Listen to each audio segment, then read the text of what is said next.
Hi everyone. I thought it would be helpful if I ran through some of the terms from your list for our quiz and SAQ on Monday. This will allow you to check your definitions that you've been doing for homework and the reading that you've been doing against this little slideshow to test for accuracy. The other thing is, don't forget that I have office hours today. If you need any help, that's going to be at 10:30. Okay, so 10:30, if you want to log on to Zoom, you're more than welcome to come and ask me any questions. Okay, so this is the slideshow that I have created for you to try and help you sort through what is a lot of terms. And it really deals with the first part of this Unit 3 that is specific to the philosophical, religious changes that are taking place. If you remember, what we realized was that much like farming in 8000 BCE fundamentally changed the story of human history, much like the creation of cities in 3500 BCE fundamentally changed the course of human history, what we know is that somewhere around 600 BCE, there was a philosophical or spiritual revolution taking place that would change the course of human history. Keep in mind, starting with, there's a lot of thinkers of this period that come up in conversation. So not specifically politicians, not kings, but really philosophers and religious reformers. Okay, so make sure you know who these people are and where they belong. As we go through some of this information, I'll be referring to them. Okay, so the first thing to do is probably to sort them according to region. That might be helpful as a place to begin. So here I plucked out all the terms from the list that dealt with China. We know that this is where our conversation about this topic really started, with these Chinese philosophers.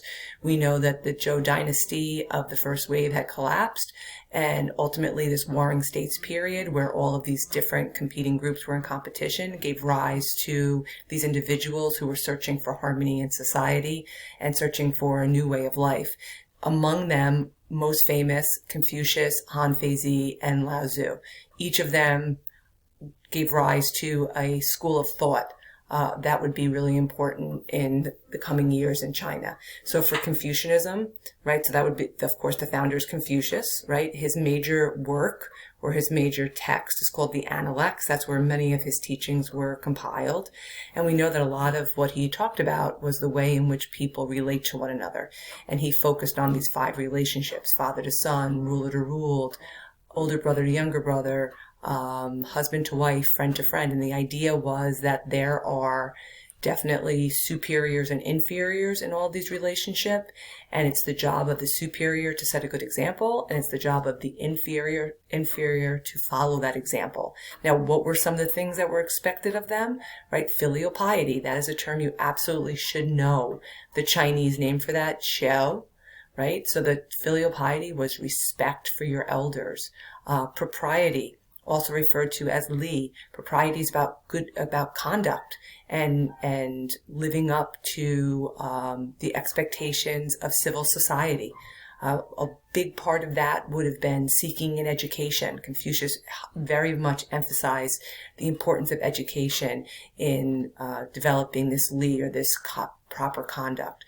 We also know that Confucius talked a lot about respect and benevolence, which means goodness, being a good person.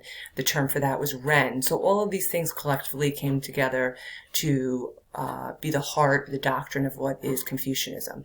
There was also a school of thought from Han Feizi called legalism. If you remember, this was the one that was pretty clear cut, right? People are bad, and so you need strict rules and you need harsh punishments, right? That was it.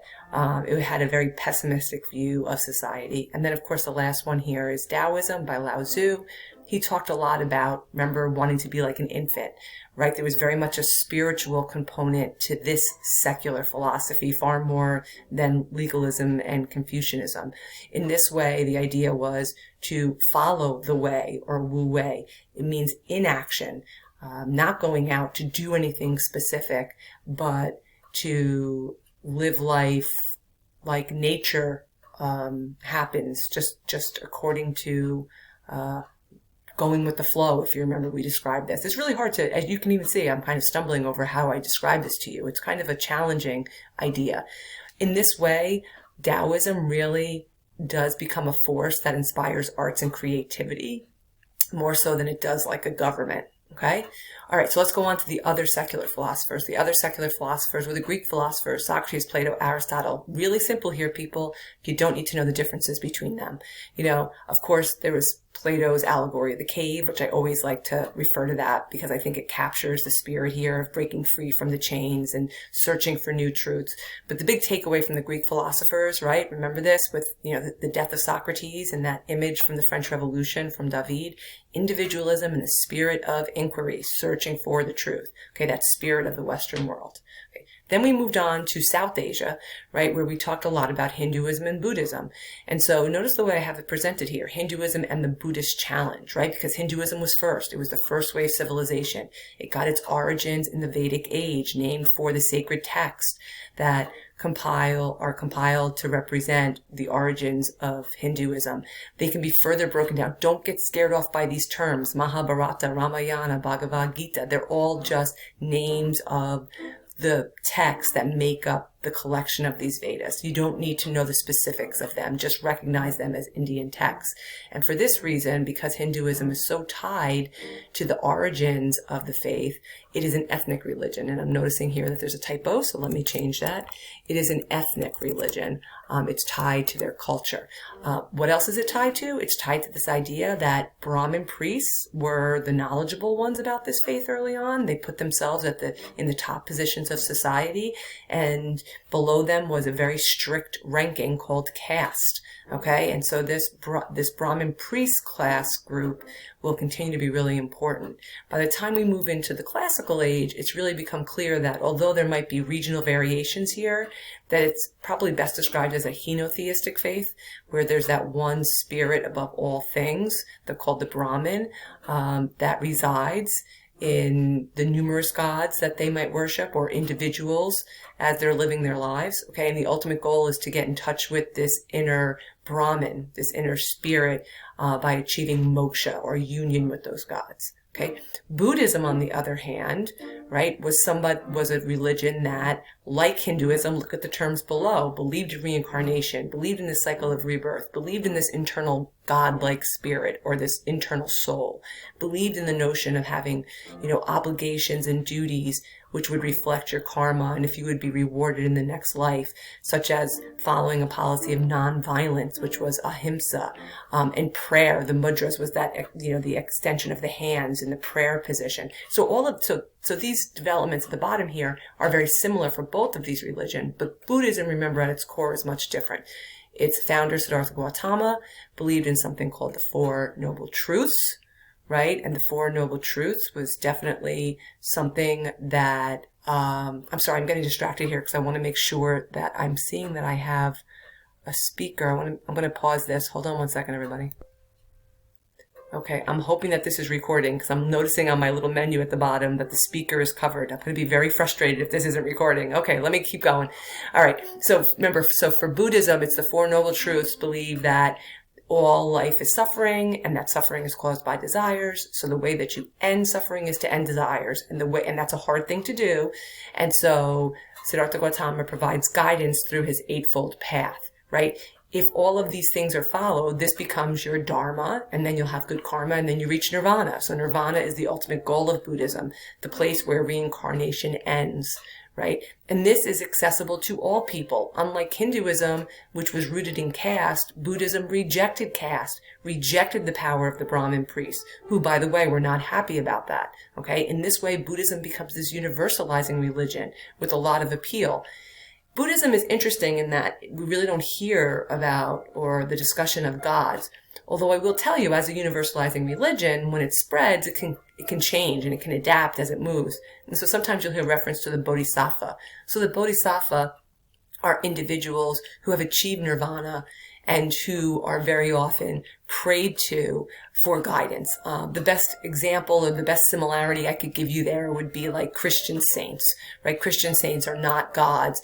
They were human beings, right? Who Christians believe lived a good life, and very often Christians find themselves praying to these saints. So the bodhisattva is something very similar. Okay? All right, let's move on. Let's go to the next group, Judaism and the spread of Christianity. This is, of course, the Western world and the Mediterranean region in particular. Judaism, like Hinduism, is an ethnic religion. It's rooted in the first wave Hebrew tradition, right? Abraham, the patriarch, entered into a covenant with God, this monotheistic God, all-powerful, all-knowing. And it's really not until we get to the Axial age and those Hebrew prophets, who you don't need to know or differentiate by name, that's okay. But when you get to these Axial age prophets who start to challenge the superficial nature of the first wave and move Judaism into the classical period, a period where there's greater emphasis put on faith and put on doing good works and living a good life. It was in that vein, of course, that Jesus of Nazareth was inspired. And Jesus of Nazareth, a prophet like those prophets of Judaism, was targeted by the Roman oppressors. And so in this case, the historical figure of Jesus becomes the religious figure of Christianity when he's put to death. And Christian followers believe that he was the Savior and Son of God who rose from the dead to spread a message of spiritual equality, right? In this way, again, much like Buddhism, Christianity is a universalizing religion. It's open to all people. In this way, it really challenged Roman traditions, right? The Romans did not like Christianity at first because it said, no, number one, we're not going to, worship your emperor, but also the idea that just because you're rich doesn't mean that you're better, doesn't mean that you have spiritual purity. And so it gave a voice to kind of those people in poverty, and for this reason it was very appealing. Of course, that will change. We know by the 300s, early 300s, the emperor of Rome, named Constantine, will convert to Christianity, and by way of his Edict of Milan, the nature and the relationship of Christianity with the Roman Empire completely changes. Instead of the Roman Empire disliking Christianity, the Roman Empire endorses and spreads Christianity.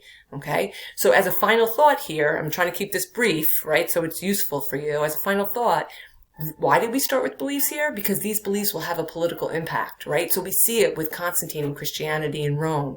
We see it with the conversion of Asuka to Buddhism in the midst of war, who totally changes the nature of Indian leadership, right? And challenges the authority of those Buddhist priests. We will see it with legalism. Remember the terracotta soldier emperor of China, who you might remember from middle school, we'll be talking about in the coming weeks, named Shi Huangdi. You could imagine he was a brutal ruler who employed legalism.